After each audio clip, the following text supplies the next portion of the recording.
The International Pacific Halibut Commission has released stock assessments, projections, and the harvest decision table ahead of their January meeting, when the 2026 TCEY will be set. And the IPHC science, heading into 2026, shows Pacific halibut is stable, but still constrained.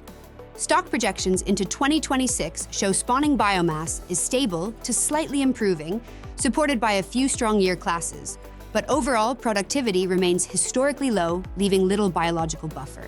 At a status quo 2025 TCEY of 29.72 million pounds, stock decline risk is considered manageable. At the 3-year surplus level of roughly 39 million pounds, a TCEY, last seen in 2021, the probability of stock decline exceeds 50%. While the stock is not overfished, absolute biomass remains near a 30-year low due to weak recruitment, and despite 2025 mortality falling to a 100-year low, catch rates remain near early 1990s lows. We won't know the 2026 TCEY until the IPHC sets the fishery limits on January 22nd.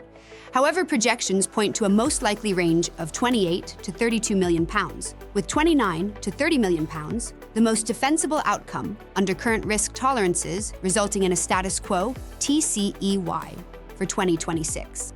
From a market perspective, this suggests no meaningful supply relief of North American-sourced Pacific halibut in 2026.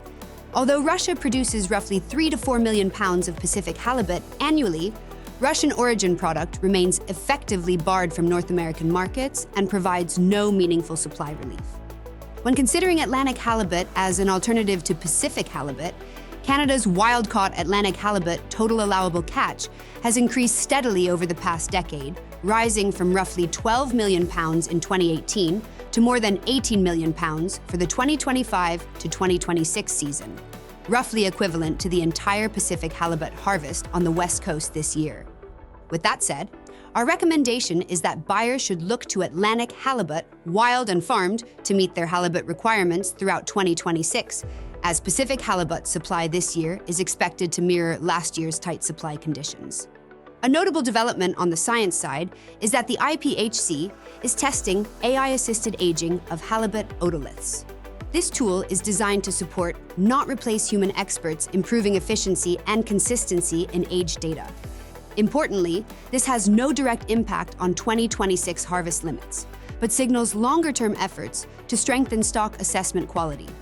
If you're not already, be sure to subscribe to our 3-Minute Market Insight to stay tuned for further updates.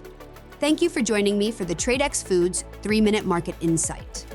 This has been Mariana, reminding you to buy smart and eat more seafood.